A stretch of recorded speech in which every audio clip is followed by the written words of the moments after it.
Me encantaba ir al atardecer. Pasaje de Estábamos en el paraíso.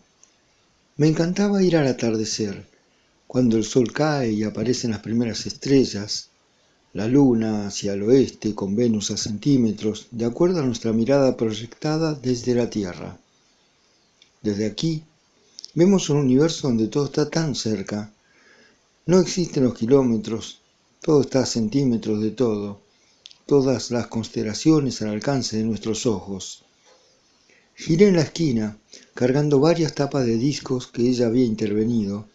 Necesitaba ir viendo cómo podían quedar en las paredes. Sí iba a distribuirlas por temática, por tono de color, persiguiendo una onda que recorra ese fondo claro pastel. Una posibilidad que me atraía para evitar que alguien señalara alguna preferencia que no tenía intenciones de manifestar. Solo deseaba color y presencia, color y presencia, color y presencia.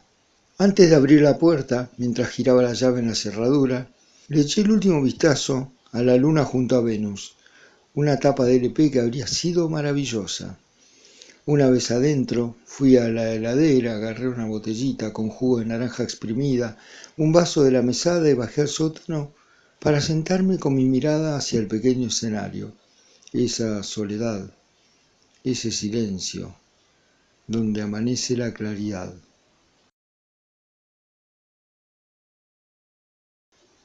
Nos fuimos a la cama temprano. Pasaje de Siempre nos quedará Rosario. Nos fuimos a la cama temprano. Mirando el techo sin abrazarnos, pensamos en voz alta en aquel rumor que estaba circulando por las redes sociales. El 23 viene el fin del mundo. Era 13. Faltaban 10 días. Decidimos salir a caminar la madrugada. Bajamos y comenzamos a caminar por Dorrego hacia el río.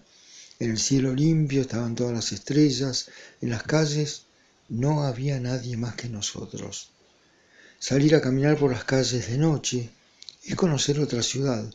Hay otro color y la invalorable posibilidad de encontrarse con uno mismo. No sé si de día lo hubiéramos hecho, ni sé por qué lo hicimos. Íbamos muy abrazados, buscando vida en alguna ventana. Hallamos vida intensa en una de las ventanas de aquel pequeño edificio de ladrillos vistos, sombreados con algún tipo de barniz. Se notaba que era nuevo el edificio. Casi todos estaban durmiendo, excepto en la ventana del último piso, el tercero, que daba descaradamente hacia la calle. Había luz tenue en esa habitación y las siluetas que podíamos ver a través de las cortinas translúcidas se recorrían mutuamente sus bocas y sus brazos. Lo veíamos todo desde la ventana de enfrente. Cecilia y yo nos abrazábamos más estrechamente a medida que transcurrían los segundos, a la vez que contemplábamos la escena proyectada hacia arriba. El perfume de Cecilia penetraba por mis fosas nasales y, continuando un recorrido desconocido por mí, alcanzaba a producirme un escalofrío fascinante que tomaba ligeramente toda mi columna vertebral. En ese preciso momento se fusionaban dos épocas, dos sueños, dos instantes con Cecilia, la Cecilia anterior y la Cecilia contemporánea. Y en esa fusión onírica supimos que después de golpear todas las puertas, de atravesar todas las ventanas, no queríamos un backup de nuestras vidas. Solo queríamos andar por las calles de madrugada, abrazados, desnudos, sin que quede nada por robarnos. Esos pasos serían nuestra mejor canción y el frío del empedrado y el calor del pensamiento serían nuestra película hacia un The End sin después. La luz se apagó en aquella ventana y continuamos camino hacia el río. El pibe dobló en una de las esquinas. Cecilia se aferró con fuerza a mi brazo. Cuando el pibe pasó a nuestro lado, notamos que iba hablando con alguien a través del mic del teléfono que formaba parte del cable del auricular. Vos dijiste que me la conseguías. Estoy yendo hacia tu casa. Escuchamos antes de que la frase se fuera apagando mientras se alejaba. En la cuadra siguiente había una casa de venta de ropa para mujeres, aún con las luces encendidas. O había fallado el temporizador o tenían un trabajo en el medidor. Cecilia se detuvo para admirar un vestido azul Francia que no tenía la etiqueta con el precio, y más atrás había un jean desteñido que le llamó la atención por lo sucio a la altura de las rodillas. Nos alejamos de esas luces de la ciudad. El camino de la costanera. Pasajes de Ellas y la llovizna. El camino de la costanera ya no es el mismo. Los hilos pintados ya no están, alguien o algo se encargó de demolerlos, y las luces iluminan la barranca como advirtiendo el peligro de andar cerca. Intento escuchar una voz, algo que delate aún cierta presencia de Diana. Hay un viento leve que mueve los árboles en un susurro que se parece mucho a la poética que tenían las letras de las canciones rosarinas cuando me fui. El río va en silencio, como intuyendo que pueden sacarle el agua de sus entrañas. Va en silencio, pero va, siempre hacia el mismo lugar, hacia el océano. Como todos los que se han ido a lo largo de nuestra historia, siempre hacia allá, hacia el otro lado del planeta Tierra. El césped es cálido, es lo único que sigue casi igual. Hemos estado viviendo en este césped, hemos hablado, hemos discutido, hemos soñado, hemos contemplado cielos transparentes de madrugada. Ya poco es igual, nada es igual. Es la vida, esto es la vida, lo que fue y lo que no vuelve a ser. Hay un silencio diferente en el aire. Alguna vez, aún con el silencio más absoluto, un disparo, un escape de una moto, un silbato de locomotora, algo de eso a lo lejos aparecía como un rumor que advertía que había vida en alguna parte. Sentado en esta especie de banco, percibo un silencio desconocido que no se quiebra ni siquiera cuando aparece una especie de helicóptero muy pequeño que barre con un iluminador el lugar, sin hacer el mínimo ruido de motor. No veo el color, no sé si es civil o militar. Se detiene arriba de mi cabeza, me escanea, no sé, no puedo describirlo, se queda como a la espera. Son unos segundos que parecen una eternidad. Decir que me hace una radiografía es faltar al término. Creo que me hace una tomografía. Algo, no sé. No sé si es un vehículo a control remoto. No sé si transporta gente, si patrulla. No sé. Todo es distinto. Sudamérica es digital. Se va alejando despacio. Sigue su camino. No sé si volverá. No sé si puedo seguir camino. No sé, ni me interesa saberlo. Ahí al instante, de casualidad, levanto la vista y en el cielo aparece una imagen holográfica de un tablero LED que dice: puede continuar su camino. Permanece fijo, un minuto, más o menos. Luego comienza a titilar, otro minuto, más o menos, hasta que se apaga definitivamente. Pienso hacia dónde voy a ir, si hacia la que fue mi casa, sin mamá nunca más aparecida, sin rastros y una vida tal vez mejor sin mí. Pienso ir hacia el norte, hasta la casa que fue o es de Marcia, de tío Fran, de mi primo que nunca fue futbolista profesional o internacional al menos, porque nunca hubo noticias de él ni en la televisión, ni en la radio, ni en internet. Es de noche, pero no es tarde. A unos metros hay una plataforma por la que se accede al monorriel que lleva pasajeros hacia el norte. Voy, espero, no hay nadie allí que me acompañe.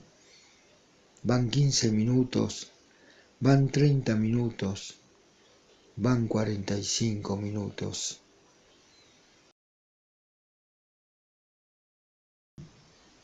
Recuerdo elemental, pasaje de Mientras la ciudad.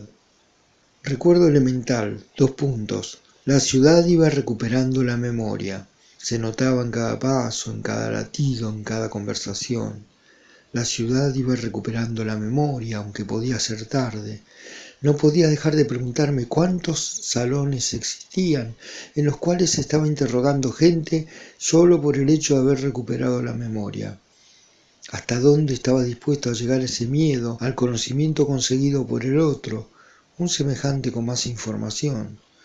Si era eventualmente comprobable la existencia de esos escuadrones que tenían por único objetivo ejercer un control, era preocupante y obedecía a la confirmación de que la democracia había dejado de existir para dar paso a un imperio hipócrita de privilegiados que no alcanzaban a recordar cuál era el privilegio que los sostenía. Así y todo, se percibía en el aire que la ciudad iba recuperando la memoria. Se percibían las radios. Ya no repetían el mismo tema musical cada 12 o 15 minutos, ni la tele repetía noticias cada 3 o 5 horas. Había más coches por las calles, conducidos por quienes comenzaban a recordar cómo hacerlo. Durante el tiempo que abarcó la pesadilla, muchos andaban en bicicleta, porque en bicicleta anda el cuerpo con su propia memoria, como el músico que toca su guitarra o su bajo o su piano con la memoria de los dedos, los brazos, las piernas, prescindiendo de lo que dicta el cerebro. Recuerdo haber visto turistas que llegaban a la ciudad y automáticamente se preguntaban, ¿qué hago aquí? Sin dudas, hubo un experimento con alguna herramienta, con algún fin por parte de alguien que apostaría no es extraterrestre. Es más, creería que las consecuencias de este juego comenzarían a verse dentro de meses o años. Hubo quienes se dieron cuenta a tiempo, siempre los hay, por intuición, por información secreta, y huyeron de la ciudad con lo opuesto. Incluso algunos de ellos aparecieron entrevistados en algunos canales de la capital, hasta que se cortaron las transmisiones, porque aquí los operadores técnicos habían olvidado cómo encender los dispositivos de retransmisión. Todas estas conclusiones las pude sacar a partir de la recuperación de mi memoria, cuando fui de los primeros, y el escuadrón fascistoide lo sabía, no sé cómo, pero lo sabía. O mejor dicho, me imagino todo. Ellos pertenecen al poder, aunque algunos de ellos fueron afectados parcialmente, perdiendo la memoria, desconociendo pertenecer al escuadrón en cuestión. Con todo, me sirvió para confirmar que somos nuestra memoria. Si olvidamos, estamos muertos. No estamos, no somos.